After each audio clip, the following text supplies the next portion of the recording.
Vie meilleure. Radio Vie meilleure. RVM. 93.3 en FM stéréo. Nous y allons pour, bien sûr, notre invité de cet après-midi.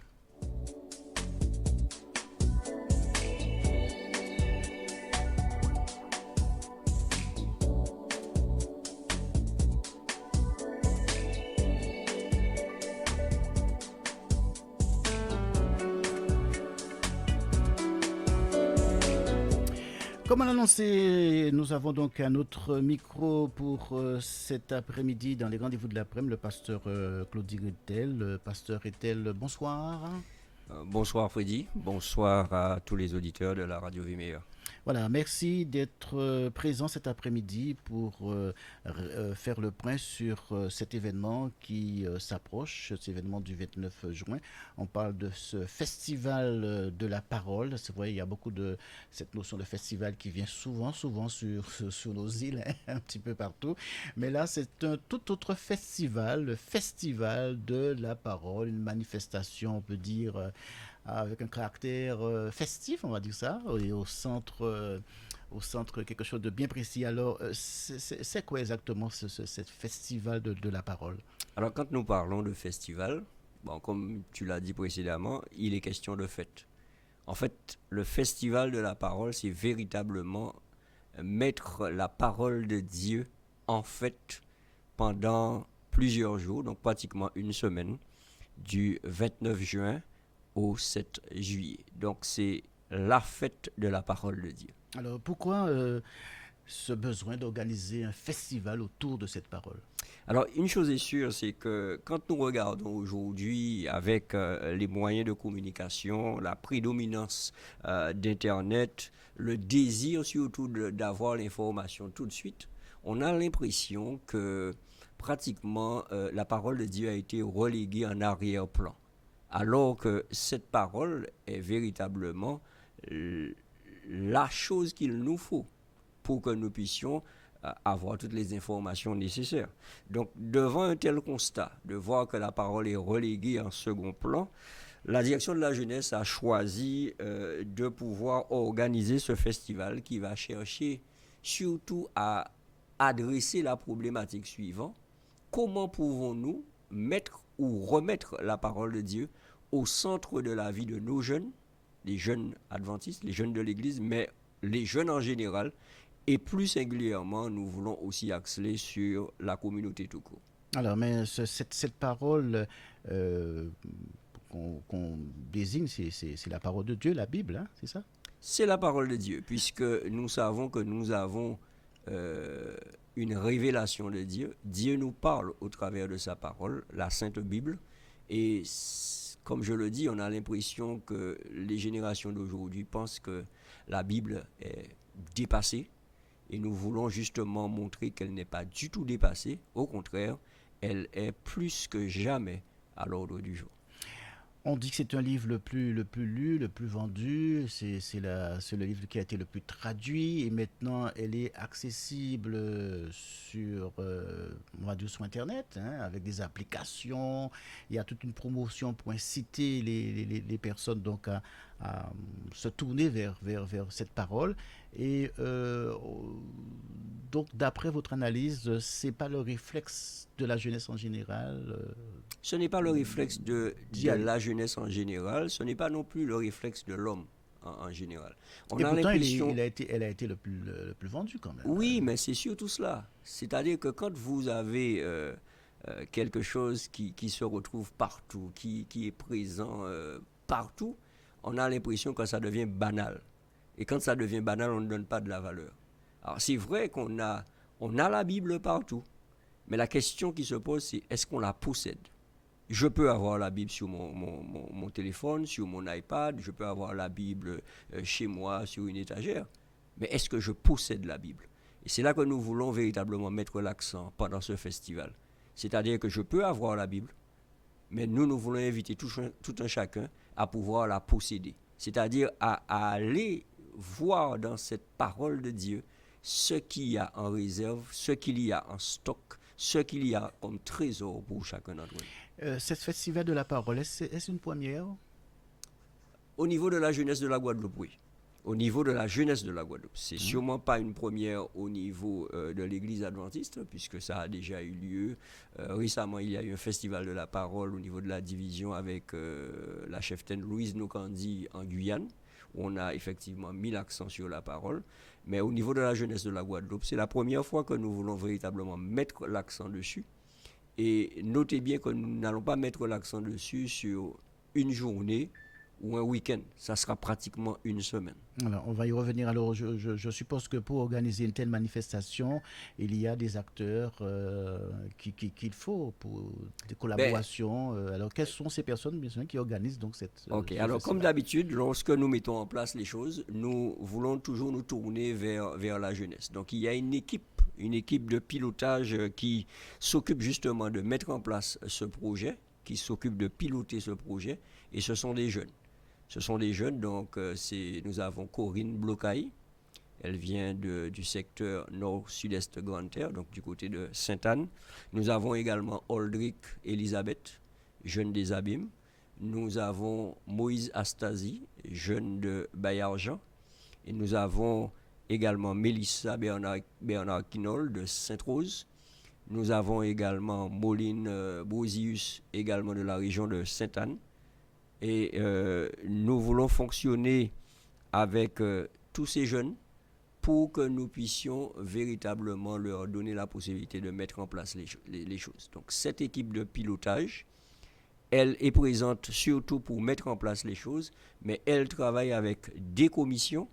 Et là, à nouveau, ce sont des jeunes qui sont responsables de ces commissions pour pouvoir mettre en place les choses, puisque ce festival sera un festival itinérant.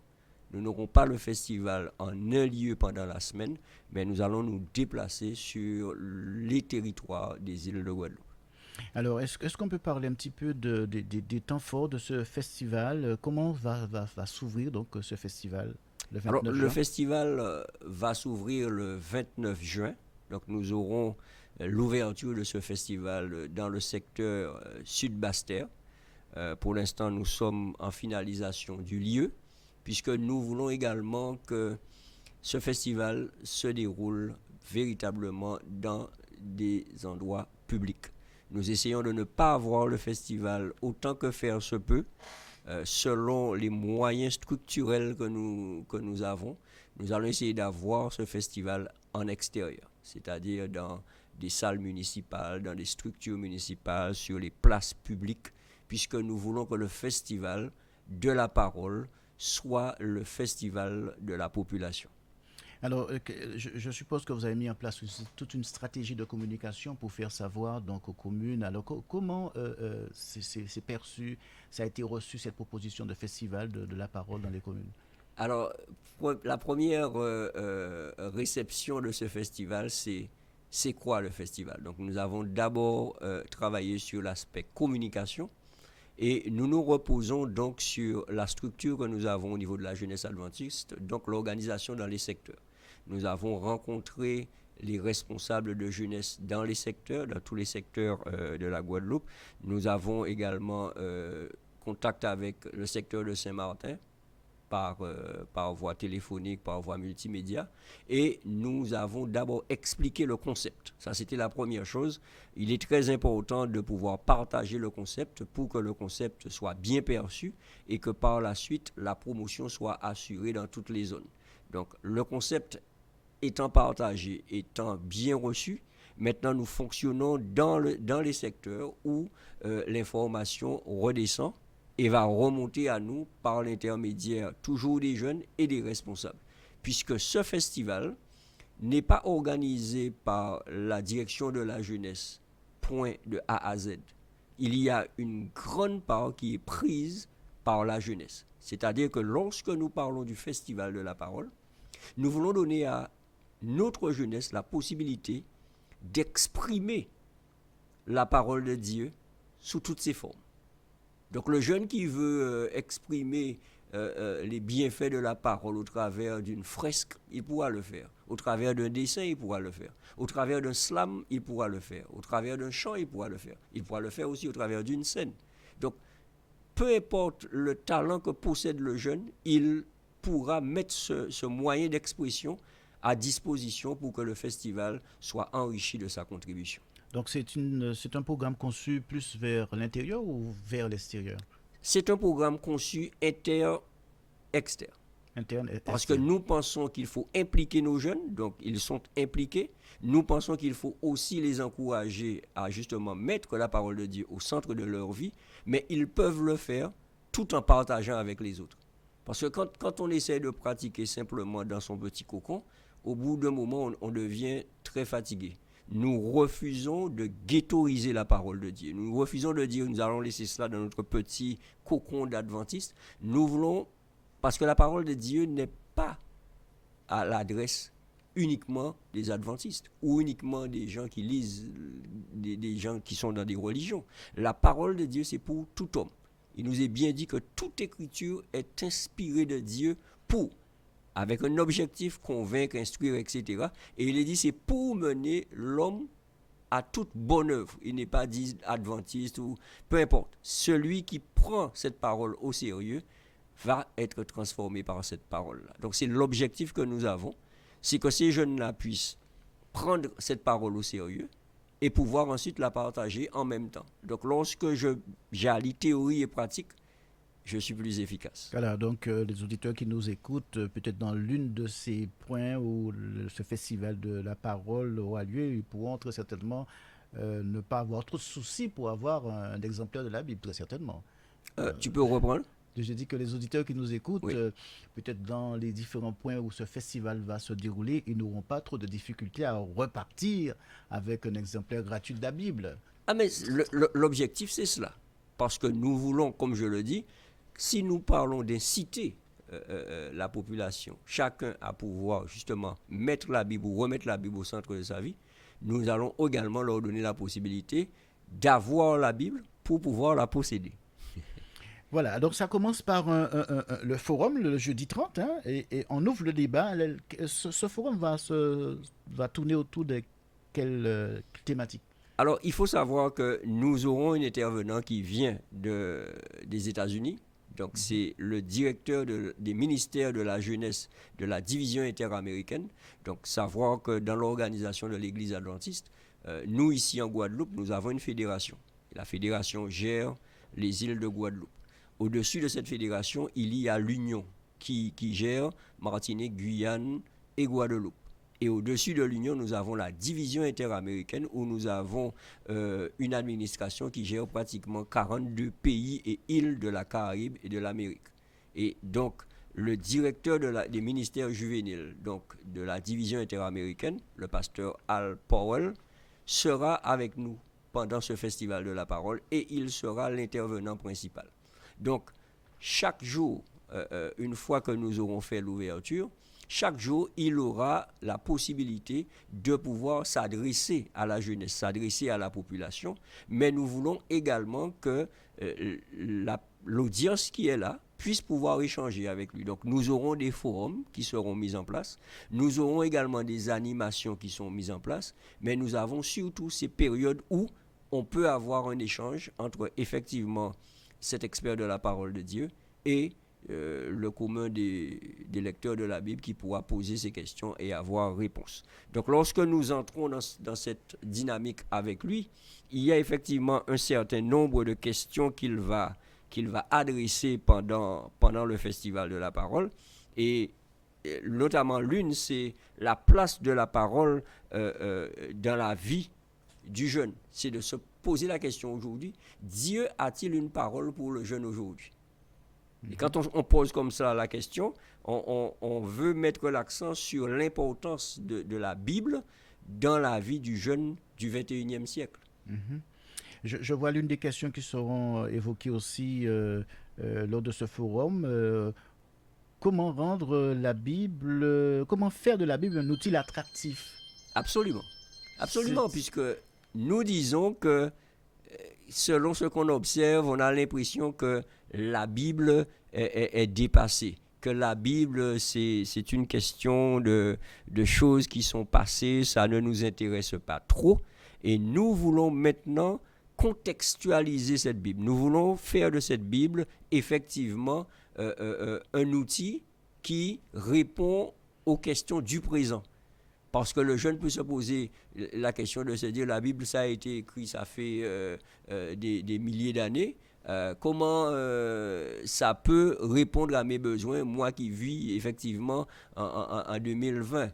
Donc on se pose la question, est-ce que la Bible n'est pas une révélation de Dieu qui transcende le temps? C'est-à-dire que lorsque Dieu a donné sa parole à l'époque, à tous ces écrivains de la Bible, est-ce que dans son esprit, il pensait à moi qui vis aujourd'hui en 2019? Et ça, c'est intéressant de pouvoir justement contextualiser la parole de Dieu aujourd'hui et montrer aux jeunes que lorsque Dieu révèle à Gédéon, un jeune de l'Ancien Testament, ou révèle à un jeune comme Jean-Marc dans le Nouveau Testament, est-ce qu'il a à l'esprit moi qui vis en 2019, en 2020? Et la question, on aura la réponse pendant ce festival. Voilà, donc c'est un festival qui s'annonce avec de vrais défis parce qu'on sait que cette parole est très contestée aujourd'hui avec toutes sortes d'approches et le jeune a beaucoup d'interrogations dans sa tête par rapport à cette parole. Donc c'est une façon aussi d'essayer de l'aider à voir autrement. C'est une façon de l'aider à voir autrement, mais c'est aussi une façon de l'emmener à découvrir cette parole. Parce que bien souvent, ceux qui contestent la parole de Dieu, ceux qui la remettent en question, c'est bien souvent basé sur une certaine ignorance. C'est parce qu'ils ne connaissent pas véritablement. Mais on va d'abord emmener chaque jeune, chaque personne à pouvoir découvrir la valeur de la parole de Dieu. Je suis celui qui dit et qui répète tout le temps que Dieu est un Dieu qui parle encore aujourd'hui. Il a parlé dans le passé, mais il parle encore aujourd'hui. Et nous devons pouvoir justement décoder cette parole de Dieu aujourd'hui pour que nous puissions pleinement la vivre au XXIe siècle. Voilà, donc après ce moment de concentration, d'échange, de partage, le samedi matin, si je comprends bien, samedi après-midi, c'est un autre aspect. C'est l'aspect échange, c'est l'aspect où on est plus dans le forum, dans le débat, où on va expliquer aux jeunes qu'ils ont la possibilité effectivement de pouvoir remettre en question certaines choses. Mais pour pouvoir les remettre en question, il faut véritablement maîtriser tous les paramètres. Donc, est-ce que la Bible est d'actualité pour le jeune au XXIe siècle? C'est ce que nous allons voir. Dans quelle mesure la Bible répond aux besoins du jeune aujourd'hui? Et on parle de cela pas simplement dans le domaine religieux, nous parlons également dans le domaine de la vie sociale, dans le domaine affectif, etc. Est-ce que la Bible est dépassée? Et nous sommes convaincus que la Bible reste, comme diraient certains, le livre. Et bien sûr avec des moments de jeu pour le côté festif de la chose. Hein? Oui, et c'est pour cela que nous disons que c'est le festival de la parole. C'est avoir justement la parole de Dieu sous tous ses aspects. Montrer que la parole de Dieu, on peut s'amuser sainement autour de la parole de Dieu. On peut se recréer autour de la parole de Dieu. Mais on peut surtout toujours apprendre plus avec la parole de Dieu. Et quand on apprend au travers des jeux, on apprend au travers des moments de réflexion. Il n'y a pas un seul type d'apprentissage. Voilà. Donc le deuxième jour, là, on prend son envol du côté de Marie-Galante. Hein? Non, pas le deuxième jour. Le deuxième jour, nous sommes le dimanche. Alors, il faut noter que le festival commence le 29. Oui. Le 29 juin, c'est un samedi. Oui. Et le dimanche, nous sommes toujours dans cette dynamique. Nous sommes dans une dynamique et nous allons mettre en place, donc ça sera sur la ville de Petit-Bourg, nous allons mettre en place un village de la parole. Ça sera le dimanche place de dans la la mairie de matinée. Petit-Bourg. Je ne sais pas pourquoi je suis allé chercher Marie-Galante, je ne sais pas pourquoi. Oui, c'est pour arriver à Marie-Galante. Place de Donc la nous mairie serons de à Petit-Bourg. Petit-Bourg et nous allons mettre en place effectivement ce qu'on va appeler le village de la parole. C'est-à-dire que ça sera un espace au niveau de la place de la mairie de Petit-Bourg où là nous allons utiliser le podium avec l'animation, mais nous aurons des ateliers.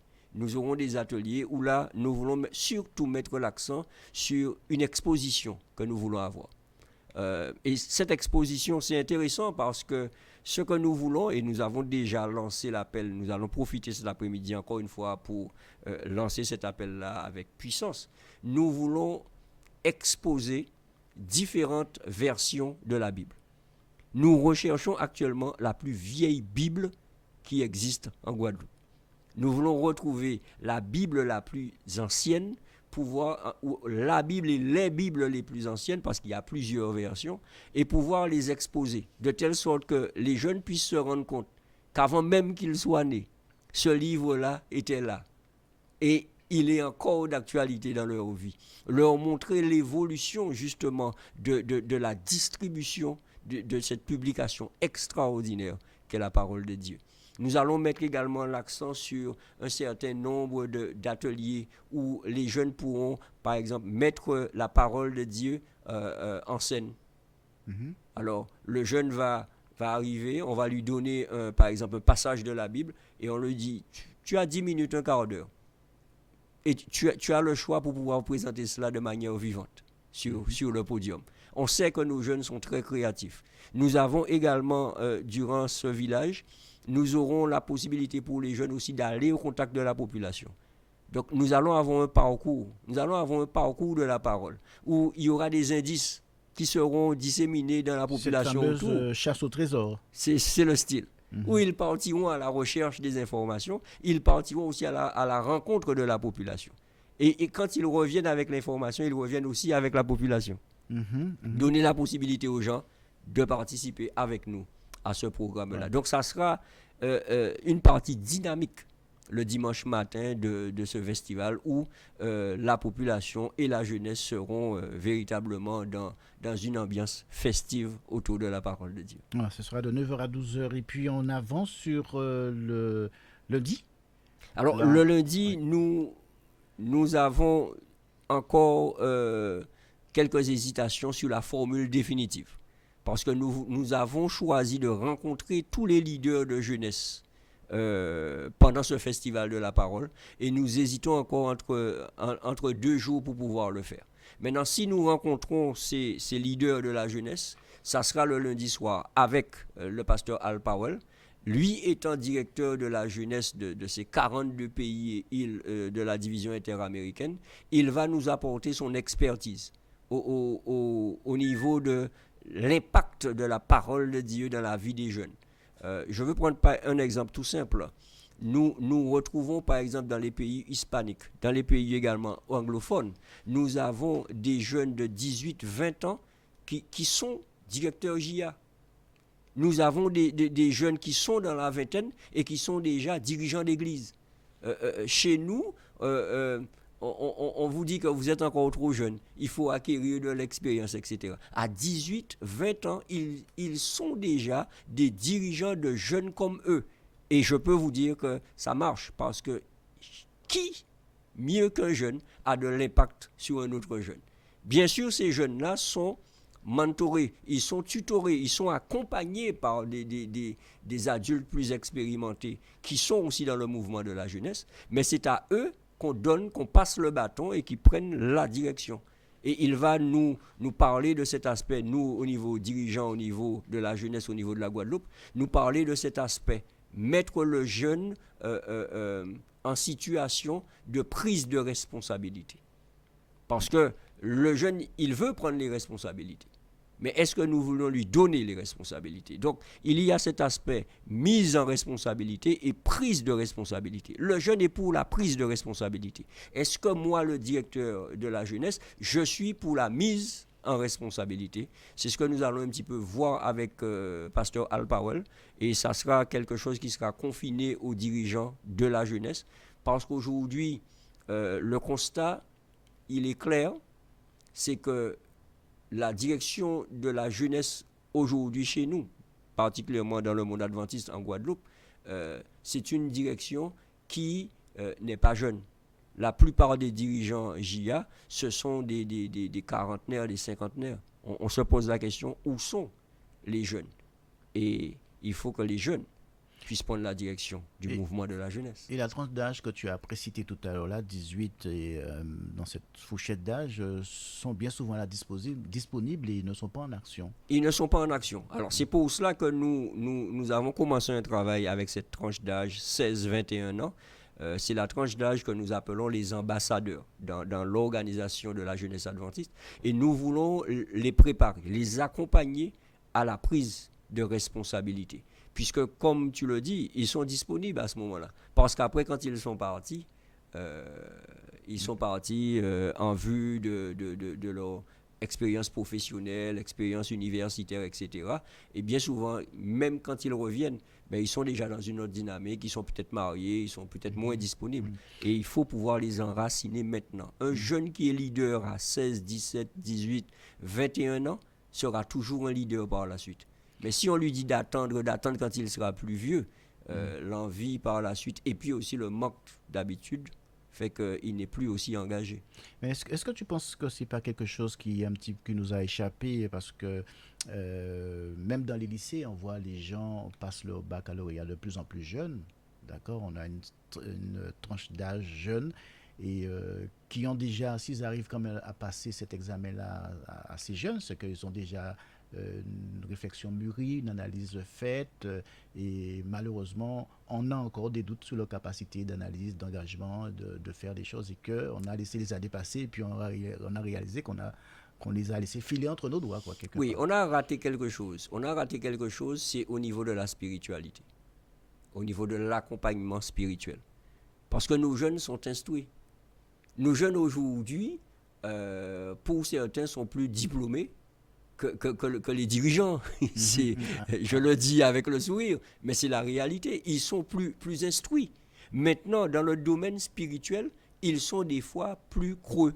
C'est-à-dire qu'on leur a peut-être pas donné suffisamment de base depuis la plus tendre enfance pour qu'ils puissent être ancrés dans la parole de Dieu. Et c'est pour cela que nous pensons qu'au travers de ce festival de la parole, il faut recentrer les choses. Il faut faire comprendre que c'est la base.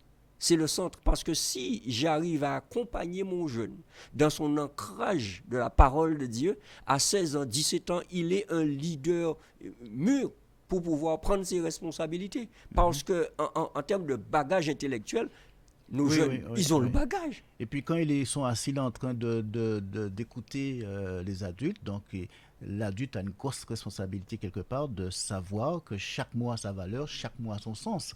Absolument, mais lorsqu'on va dire les étoiles tombent du ciel, il faut bien expliquer. Oui, qu'est-ce qu'on entend parce qu'au jour d'aujourd'hui, le jeune, il n'avale plus les choses, tout bêtement, parce qu'il a une capacité de raisonnement, parce que son esprit est aiguisé par son instruction. Donc quand je me présente devant lui, il faut que je me mette à son niveau. Et se mettre à son niveau, ça veut dire que ça demande un effort, effectivement, intellectuel pour pouvoir se mettre à son niveau intellectuel, mais derrière cela, il y a tout le bagage spirituel. Voilà. Donc, il faut aussi que moi, je puisse me remettre en question dans la parole de Dieu. Et quand je viens me tenir devant le jeune, j'ai de quoi, effectivement, l'intéresser. Il y a un équilibre. Alors, Pasteur Etel, nous sommes donc en plein dans ce programme de festival de la parole qui va commencer au mois de juin, on appelle le samedi 29 juin. Alors, nous entamons la partie de mardi où le lieu, ce sera sur le secteur Grande Terre, place publique Nord-Grande Terre. Alors, oui, absolument, puisque nous partons dans le sud Basse-Terre, à partir du 29, nous restons toujours dans la Basse-Terre le 30 et jusqu'au 1er, mais à partir du 2, nous sommes dans un autre secteur. Nous sommes dans le secteur nord-sud-est Grande Terre. Alors c'est un secteur qui part depuis Anse-Bertrand, tout le nord Grande Terre et qui va jusqu'à Sainte-Anne, jusqu'au Gosier. Et nous voulons à nouveau à mettre l'accent sur une place publique. Donc nous sommes en train de finaliser les démarches pour que nous soyons à Petit Canal ou à Port-Louis, dans cette zone-là, dans un lieu effectivement public que effectivement la communauté d'agglomération ou l'une des villes mettra à notre disposition pour que nous puissions poursuivre ce festival. Et là, c'est là que nous parlons du côté itinérant du festival. Nous nous déplaçons aussi à la rencontre de notre jeunesse, nous nous déplaçons à la rencontre de la population. Donc nous serons dans le Nord Grande-Terre à ce moment-là, le mardi. Et là, pareil, nous avons notre intervenant. Et lui, il va continuer à développer la thématique sur le rapport de Jésus avec la parole. Comment Jésus, que fait Jésus de la Bible, comment il se place par rapport à la Bible, puisqu'il demeure l'exemple. Et si je dois suivre son exemple, comment lui, il a pris cette parole, qu'est-ce qu'il en a fait, et comment moi je peux prendre cette parole aujourd'hui, qu'est-ce que je peux en faire. D'accord. Et dans ce secteur, il y aura aussi un contact avec la population parce que je vois dans le programme qu'il y aura des petites cartes à l'endroit de la population. Absolument. C'est-à-dire que, alors, l'une des attractions du Festival de la Parole, c'est que dans chaque secteur où nous allons passer, nous avons laissé la possibilité aux jeunes du secteur de pouvoir faire quelque chose de créatif. Nous n'avons pas donné un programme figé. Le secteur nous fait un certain nombre de propositions. Donc les jeunes iront vers la population avec des petites cartes, avec des petites pensées. Pareil, ils vont ramener les personnes et nous aurons des distributions de Bibles. Alors nous avons prévu distribution de Bibles, nous avons prévu également la distribution du Nouveau Testament. Moi, je me rappelle quand j'étais petit, ce petit Nouveau Testament. Bleu, là. Bleu, voilà. Nous sommes en train de pouvoir faire l'acquisition. Nous avons même trouvé également les évangiles qui sont distribués séparément. Alors l'évangile de Matthieu, par exemple, quelqu'un pourra recevoir l'évangile de Matthieu. Enfin, nous voulons absolument que chaque personne ait une portion de la parole à sa disposition, en sa possession, pour que cette personne-là puisse avoir une interaction avec la parole de Dieu.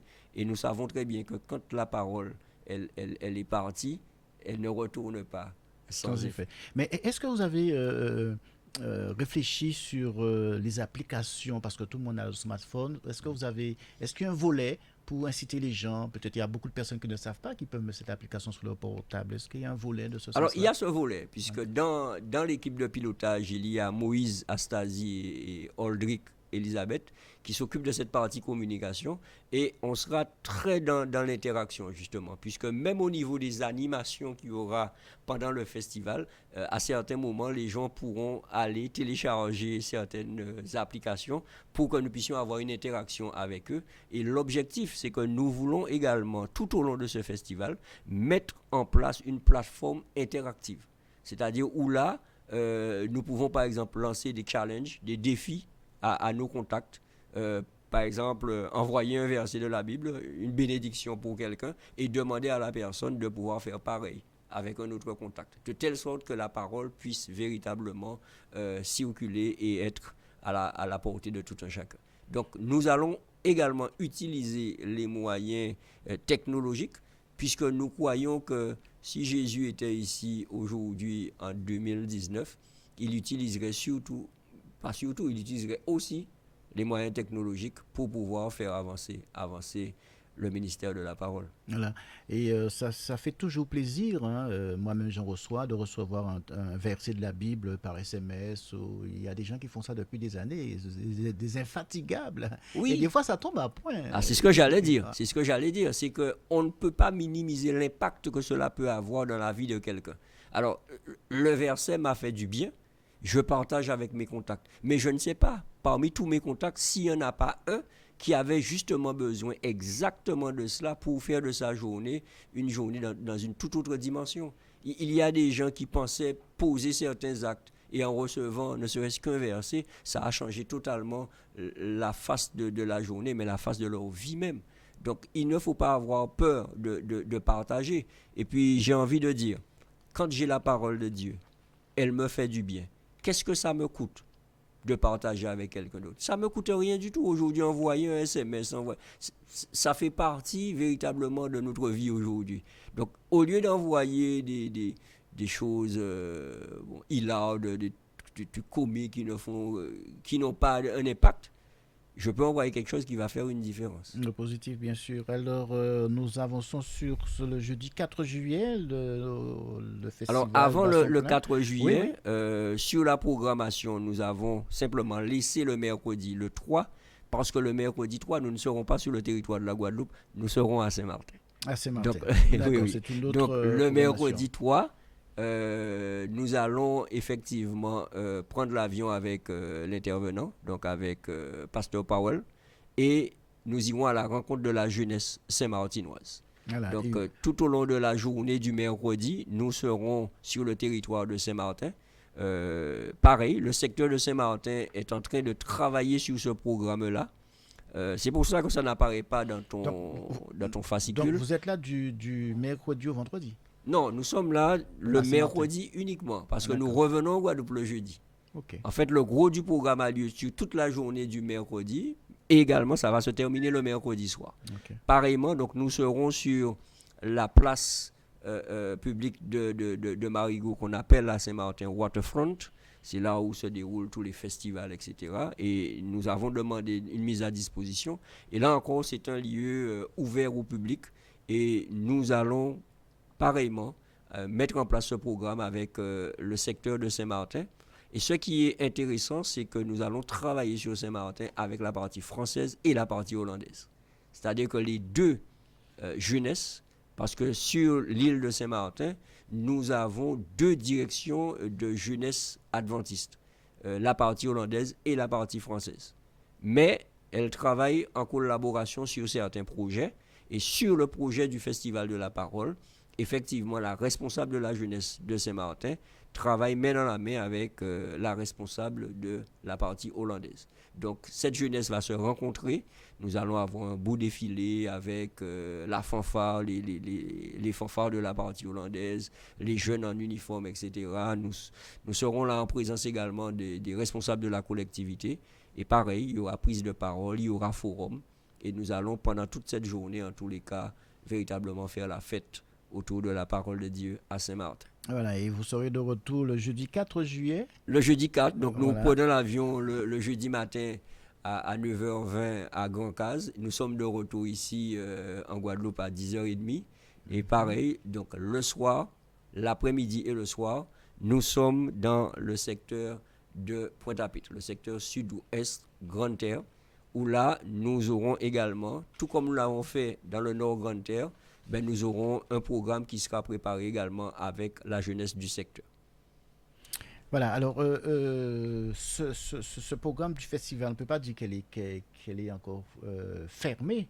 Il y a encore d'autres idées qui vont très certainement surgir Ah oui, nous par rapport aux sommes responsables du encore en train de secteur, travailler. Nous qui sommes ont encore en des train de propositions travailler. à faire. Et une chose est sûre, comme je le dis, nous ne monopolisons pas le programme. C'est pour cela que nous laissons la possibilité à chaque secteur de faire quelque chose de spécifique. Nous sommes là en tant que ressources, nous accompagnons les secteurs qui, par exemple, quand on travaille le programme de Marie-Galante, c'est pareil, nous travaillons le programme en symbiose avec eux, mais chaque secteur travaille de manière à ce que son programme soit spécifique, puisque chaque secteur a une spécificité. Absolument. La jeunesse du secteur a des points forts sur certains aspects, et donc nous ne voulons pas cloisonner le festival dans une orientation unique, mais nous voulons que ça soit quelque chose de... Quand on parle de fête, on parle aussi de diversité. Diversité et puis de souvenirs et tout ce qui s'ensuit. Absolument. Il y aura peut-être même caravane de la parole aussi, on ne sait jamais. Alors, nous sommes donc le samedi 6 juillet et là on part du côté de Marie-Galante. On prend le bateau, Alors, direction Marie-Galante. donc on va, bon, si ceux qui veulent suivre le festival sur Marie-Galante, ils pourront aussi y aller. Hein. Alors, nous sommes en train de mettre en place effectivement l'organisation de la manifestation à Marie-Galante. Alors, nous avons lancé la promotion il y a plusieurs jours et nous avons surtout eu une opportunité extraordinaire. C'est d'avoir des billets aller-retour sur Marie-Galante à 10 €. C'est une modique somme. Alors, nous avons déjà fait passer les informations. Nous répétons encore cet après-midi qu'il nous faut absolument les inscriptions avant le 15 juin. C'est très important parce que après, nous ne pourrons pas bénéficier de ce tarif-là. Ouais. Alors, quelquefois, nous sommes trop attentistes. Là, et c'est un mot qui est très proche de adventiste, hein, Oui, oui, mais nous je sais sommes que tu l'as trop choisi attentifs. volontairement. Nous attendons le dernier moment pour faire les choses. Mhm. Mais quand on vient au dernier moment, on ne peut pas confirmer un billet, etc. Et on ne peut plus avoir le billet à ce tarif-là. Donc il nous faut absolument boucler les choses pour le 15 juin pour que nous puissions être sûrs, ok, nous avons tant de jeunes qui montent à Marie-Galante et nous avons la possibilité de pouvoir valider et confirmer les billets. Ça veut dire que quand nous arrivons le samedi 6 au matin, nous n'avons pas besoin de nous battre. Nos billets sont confirmés. Nous arrivons bien sûr à l'heure pour embarquer et on n'a pas de problème de savoir qu'on est sur liste d'attente ou il faut attendre des désistements. On est tranquille à ce niveau-là. Alors, nous répétons au niveau de tous les jeunes qui veulent justement faire partie de ce voyage à Marie-Galante. Il faut vous rapprocher de vos directeurs de jeunesse. Il faut vous rapprocher d'eux parce que ce sont eux qui vont prendre les inscriptions et les inscriptions vont remonter jusqu'à nous au niveau de l'administration centrale par les responsables de secteur. Donc tout va être collecté pour que nous puissions savoir exactement nous avons tant de jeunes et nous nous organisons. Alors une chose est sûre et certaine, les 250 premiers inscrits vont bénéficier de ce tarif de 10 euros. Moyennant que cela soit fait le 15 juin. Après, tous ceux qui voudront y aller et qui vont s'inscrire après le 15 juin, bon, ils vont payer plein tarif. Et je peux vous dire que ce n'est pas la même chose. Ce n'est vraiment pas la même chose parce qu'après, le tarif, il sera multiplié par 3 et plus. Donc, vaut mieux profiter, s'organiser. Les responsables de jeunes dans les communautés doivent répertorier leurs jeunes, pouvoir faire remonter jusqu'à nous pour que nous puissions valider les choses. Puisque lorsque nous partons le samedi 6 à 8 heures, nous savons que nous partons avec un nombre précis de jeunes. Puisque pour nous aussi, c'est aussi une responsabilité. Quand moi je prends le bateau avec 250, 300 jeunes, je suis responsable de ce groupe-là parce que je mets en place une organisation avec des responsables de groupes de 10, de 50, etc. Enfin, un petit peu comme Moïse dans la parole, pour que nous puissions avoir quelque chose de bien sécurisé puisque nous partons avec la jeunesse. C'est-à-dire que les aventuriers, les éclaireurs, les JA, donc cela demande qu'il faut un encadrement. Donc, il faut mettre en place une organisation. C'est pour ça que nous voulons faire les choses suffisamment en amont pour ne pas se retrouver au dernier moment à se précipiter à droite et à gauche. J'ai le sentiment que vous avez monté en crescendo parce que vous avez mis deux thématiques assez puissantes pour Marie-Galante. La parole dans toute sa puissance et la parole faite chair. Absolument. Mais parce que nous serons sur la Grande Galette et nous allons arriver à Marie-Galante après Terre de Blues. Nous allons arriver après le festival Terre de Blues. Donc nous arrivons avec le festival de la parole. On ne peut pas arriver avec très peu. Il faut arriver avec quelque chose au top. Effectivement, quand on va parler de la parole dans toute sa puissance, cette parole-là, nous voulons qu'elle impacte les 3 villes de la Grande Galette. Qu'elle impacte Saint-Louis, qu'elle impacte Cap-Esther, qu'elle impacte aussi Grand-Bourg. Alors, les jeunes sur le territoire de Marie-Galante travaillent déjà d'arrache-pied pour pouvoir mettre en place une organisation pour que ce samedi 6, même si nous allons nous retrouver dans un lieu, sur une place publique à Grand-Bourg, mais faire en sorte que toute la population soit invitée à venir nous rejoindre. Parce que lorsque nous allons descendre du bateau à 9h, nous descendons du bateau et puis nous descendons et nous partons dans un défilé.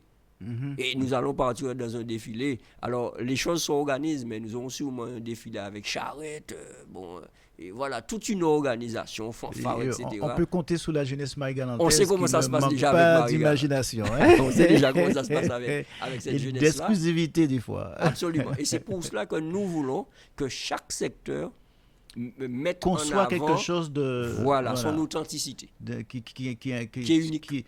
Unique et qui impactera bien sûr la population. Il restera dans les mémoires et fera son travail. Alors on attaque donc la dernière étape. Nous sommes dimanche 7 juillet et la clôture c'est à Boissard. Oui, nous allons clôturer au gymnase de Boissard. C'est un lieu qui est capable d'accueillir effectivement toute notre jeunesse. Mais c'est aussi un lieu qui, dans le secteur, est très connu, puisque quand nous faisons un certain nombre de manifestations dans le gymnase, la population n'a aucun problème à venir en ce lieu pour pouvoir bénéficier de cela. Alors, savoir qu'au moment de clôture, nous allons sûrement reprendre les belles thématiques que nous avons vu se développer par les jeunes, ce qu'ils auront présenté, ça sera quelque chose de combiné et quelque chose de dynamique, mais surtout autour de cette clôture, nous voulons mettre en place une exposition et nous allons exposer le sanctuaire. Nous allons exposer le sanctuaire dans l'espace au niveau de la cité scolaire où la population, la jeunesse pourra venir et pourra entrer dans le sanctuaire et voir véritablement ce dont parle la parole de Dieu dans les livres de la Bible, dans Lévitique, dans Exode, dans Hébreu, etc. Et pouvoir entrer véritablement et peut-être goûter à l'atmosphère de la puissance de la parole de Dieu au travers du sanctuaire. Et donc c'est ce sanctuaire, pour nos auditeurs peut-être qui entendent pour la première fois, c'est ce sanctuaire d'Exode qui sera donc... Alors c'est le sanctuaire que Dieu a demandé à Moïse de pouvoir construire effectivement dans l'Exode. Dans l'Exode 25 au verset 8, Dieu dit, ils me feront un sanctuaire et j'habiterai au milieu d'eux. Donc ce sera reproduit grandeur nature Alors c'est un sanctuaire que nous avons effectivement, il y a depuis quelques années, nous l'avons lors d'une manifestation, elle a été effectivement construite avec tous les éléments qu'il y a dans la parole de Dieu, et c'est ce qui est intéressant. C'est véritablement, ce n'est pas une petite maquette, je peux entrer dedans. Je peux entrer dedans et m'imprégner de cette atmosphère puissante de la parole de Dieu. Et quand j'entre dans le sanctuaire, là, je suis dans la parole. Je suis dans la manifestation de la parole véritablement. Et pour ceux qui ont déjà expérimenté cela, je me rappelle, il n'y a pas si longtemps que cela, nous avions un camp avec les éclaireurs. Et le sanctuaire était effectivement là. Certains ont pu entrer et j'en ai vu ressortir les larmes aux yeux. J'ai vu des jeunes ressortir et se dire, j'avais jamais pensé que c'était comme ça. Et quand on met en place une telle structure selon les principes que la Bible nous a donnés, puisque c'est Dieu qui a donné à Moïse, on baigne dans la parole de Dieu quand on entre dans cette atmosphère. On touche du doigt. Pour nos amis auditeurs, s'ils n'ont peut-être pas entendu parler du sanctuaire. Mais c'est l'occasion pour eux de venir. C'est l'occasion pour eux de venir et de voir et de pouvoir goûter à quelque chose d'unique. Voilà. Festival de la parole du 27 juin au 7 juillet avec bien sûr des challenges. Il y aura beaucoup de challenges, Pasteur Ethel. Il y aura des challenges parce que notre jeune équipe est en train justement de mettre en place les choses, plus ce qui sera mis en place dans les différents secteurs. Nous voulons véritablement que nous puissions nous retrouver à challenger la parole de Dieu. Mais en fait, quand nous challengeons la parole de Dieu, c'est nous-mêmes que nous challengeons, puisque cette parole, elle ne change pas. Elle est là, elle est éternelle, mais c'est elle qui nous change. C'est elle qui nous change quand nous entrons dans cette dynamique. Alors, il y a une chose que je voudrais également préciser, c'est que tout au long du Festival de la Parole, nous allons concrétiser un projet que nous avons commencé il y a 3 ans. C'est de réécrire le Nouveau Testament. Donc nous aurons des manuscrits qui seront là, et tous ceux qui seront disposés à pouvoir porter leur contribution pourront venir et écrire un verset, 2 versets de la parole de Dieu. C'est un projet que nous avons commencé au niveau de la jeunesse adventiste il y a 2 ans et demi. C'était pour aider la jeunesse de Gros Cap pour la finition de l'église. Nous avions appelé cette opération Cap sur Gros Cap. Cette opération, nous allons également la concrétiser pendant le Festival de la Parole. Alors c'est réécrire la Bible tout simplement. Réécrire la Bible. Nous aurons des exemplaires de la Bible qui seront là. Écrits par la jeunesse. Chacun viendra. Et par exemple, la personne veut réécrire une portion du livre de Matthieu. Elle prend son stylo et elle réécrit. Tout sera manuscrit. Et à la fin, nous allons véritablement compiler ce manuscrit, nous allons le relier et le remettre à la jeunesse adventiste de Gros Cap en souvenir de la contribution de la jeunesse de toute la Guadeloupe pour pouvoir les aider à terminer leur église. Voilà. Donc Alors, tout au long de ce festival, nous aurons cette opération Je réécris la Bible. je réécris la Bible. Alors, en tant que pasteur de l'Église adventiste, mettre en place une telle opération, festival de la parole, tu es quelque part quelqu'un qui enseigne la parole, qui prêche la parole, qui a vu la parole transformée, qui a vu la parole, j'allais même répéter les paroles du Christ, qui a vu la parole divisée. Alors, cette parole-là, dans ton expérience, dans ton parcours, dans ton expérience dans ton ministère, quel regard que tu jettes à titre personnel sur cette notion de la Bible, de la parole, de l'impact qu'il fait sur les gens, de ce que tu vois? Quelle est ton analyse un petit peu de cette parole En fait, dans la vie d'un individu? si je devais résumer l'impact de la parole de Dieu dans la vie de l'homme, je dirais tout simplement que la parole de Dieu, c'est la parole de vie. Cette parole-là, elle a fait de moi qui je suis aujourd'hui. Je dis tous les jours, je dis si je n'avais pas effectivement rencontré la parole de Dieu, et si je n'avais pas rencontré la parole de Dieu faite chair, c'est-à-dire Jésus-Christ, je ne sais pas ce que je serais aujourd'hui. J'aime à regarder avec un regard introspectif ma génération, ceux avec qui j'ai grandi, avec qui j'ai joué au football, etc. Mais cette génération, quand je regarde mes amis, je me dis si je devais être comme ça n'aurait peut-être pas valu la peine. Et je remercie Dieu tous les jours pour l'effet de sa parole dans ma vie. Et c'est pour ça que je la partage avec autant de joie, autant de dynamisme, parce que je sais ce qu'elle a fait dans ma vie et ce qu'elle continue à faire dans ma vie. J'étais ce week-end avec des jeunes en retraite spirituelle. J'ai vu la parole de Dieu transformer des jeunes entre vendredi et dimanche. Des jeunes qui sont arrivés avec des idées assez noires, mais qui sont repartis en me disant, pasteur, après cela, on ne peut pas se dire qu'il n'y a pas d'espoir.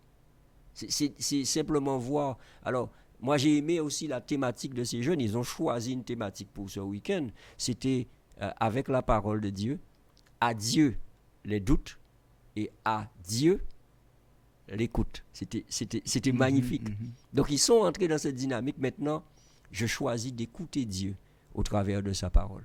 Et quand un individu fait ce choix-là, c'est un choix gagnant à tous les coups, puisque cette parole-là, n'oublions pas, la parole de Dieu nous dit dans Jean 1er au verset 12, que cette parole-là, elle a la puissance de faire de nous des enfants de Dieu.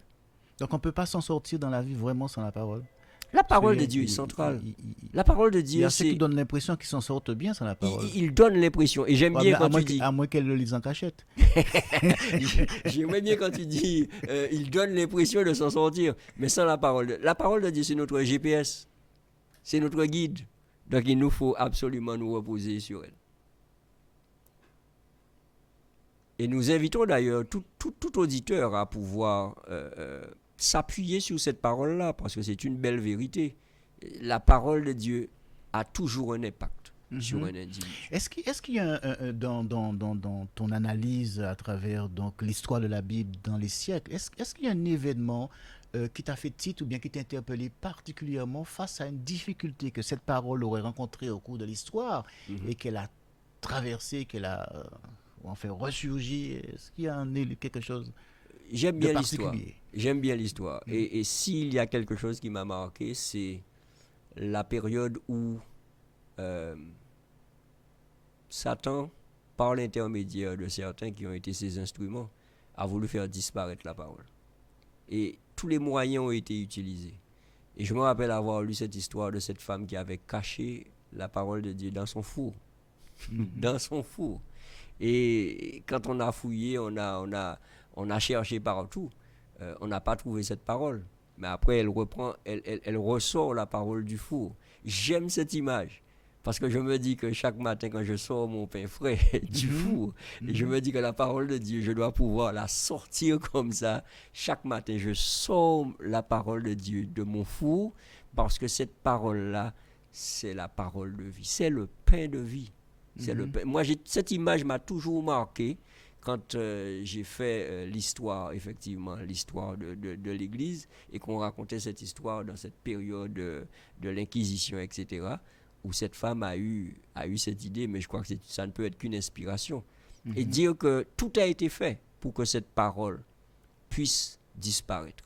Et c'est là que j'invite justement chaque jeune et chaque personne à se dire que si, malgré toutes les tentatives qu'il y a eu, cette parole, elle n'a toujours pas disparu. Elle a traversé les siècles et maintenant on parle de blanchiment de la Bible, on parle de tant de choses. Ah ben oui, mais quel livre a une telle longévité? Il n'y a aucun autre livre qui a une telle longévité. En fait, moi j'ai envie de dire que la parole de Dieu, ce n'est pas un livre. C'est la parole de Dieu. Et écoute, la parole, on ne peut pas l'arrêter. Parce qu'il y a quelque chose, je ne sais pas, ton analyse là-dessus, Pasteur Etel, il y a certaines personnes qui aiment bien certains types de lecture, que ce soit politique ou philosophique. Et à force de lire ces livres-là, on voit que leur mentalité épouse ces idées-là et leur langage aussi. Donc, la parole de Dieu aurait-elle cet effet Absolument. Maintenant, il ne faut pas oublier une chose, c'est que je nourris mon esprit de ce que je lis, de ce que je regarde, de ce que je touche. En fait, mes sens, tout ce que mes sens vont toucher, vont impacter effectivement ma vie. Donc, quand je passe du temps, par exemple, à lire énormément dans le domaine, par exemple, sportif, où je lis tous les commentaires, etc., je finis par devenir presque un expert. Parce que je peux en parler. Au niveau politique, c'est la même chose. Au niveau science, c'est la même chose. Donc, ça veut dire que je dois imprégner mon esprit, effectivement, de ce dont je veux, effectivement, devenir. Donc, si je veux devenir quelqu'un qui connaît véritablement la parole de Dieu, si je veux devenir tout simplement un enfant de Dieu, il me faut passer du temps à lire la parole de Dieu. Maintenant, quand vous regardez ces personnes qui lisent ces différentes thématiques, elles ne lisent pas pour lire. Hein. Elles lisent avec une certaine profondeur. Elles lisent pour pouvoir effectivement s'imprégner de la chose. Donc quand je lis la parole de Dieu, ce n'est pas une lecture livresque. C'est pas je fais juste lire comme ça pour faire passer le temps. Donc il y a un contact qui se fait avec le Dieu. C'est une connexion. Quand je prends la parole de Dieu, je sais que j'entre dans une autre dimension. Parce que cette parole-là, elle a été révélée par Dieu et c'est sous l'inspiration de l'Esprit de Dieu. Donc c'est tout Dieu qu'il y a dans la parole. Et moi, ce que j'aime dans cette parole, c'est lorsque Jean nous dit que cette parole a été faite chair. Je me dis que, voilà, Dieu dans toute sa plénitude est présent dans, effectivement, cette parole-là. Et plus je passe du temps dans cette parole-là, plus je suis imprégné. Et après, mon langage va transpirer ce que je lis. Mon discours, mais même aussi ma réflexion, tout va tourner autour parce que mon esprit est nourri de cette vérité. Et quand un esprit est nourri de la vérité, cet esprit-là ne peut que s'élever au-dessus de tout ce qui peut être pensé ou autre chose. Voilà, donc un festival de la parole qui sera dans toute sa puissance avec des personnes qui organisent, des personnes transformées par cette parole et qui vont mettre en place leur festival de la parole. Nous espérons donc un grand feu d'artifice, un grand boom, Pasteur Etel, depuis le 29 et jusqu'au 29 juin jusqu'au 7 juillet avec toute l'équipe JA et tous les responsables dans les différents secteurs qui vont tout mettre en œuvre pour que ça soit un succès. Et nous disons que Radio Vie Meilleure est là pour relayer l'information et pourquoi pas rentrer dans ce festival à sa façon aussi. Absolument, puisque dans la programmation, oui. Avec vous, en votre collaboration, bien sûr, l'intervenant, il viendra, nous viendrons pour pouvoir également, sur la radio également, partager. Le festival ira dans les îles de Guadeloupe, mais le festival ira sur les ondes de la radio Vie Meilleure. Et ce que nous souhaitons en tous les cas, c'est que ce festival ne soit pas une fête juste entre le 29 juin et le 7 juillet, mais que cela devienne une fête tous les jours dans la vie de tous ceux qui ont été impactés par cette parole de Dieu. Voilà, merci beaucoup, pasteur. Mais à très Goettel, bientôt. et à Donc, très bientôt. dès le 29, nous donnons rendez-vous pour l'ouverture de ce festival sur la Bastère. Merci. Allez, au revoir.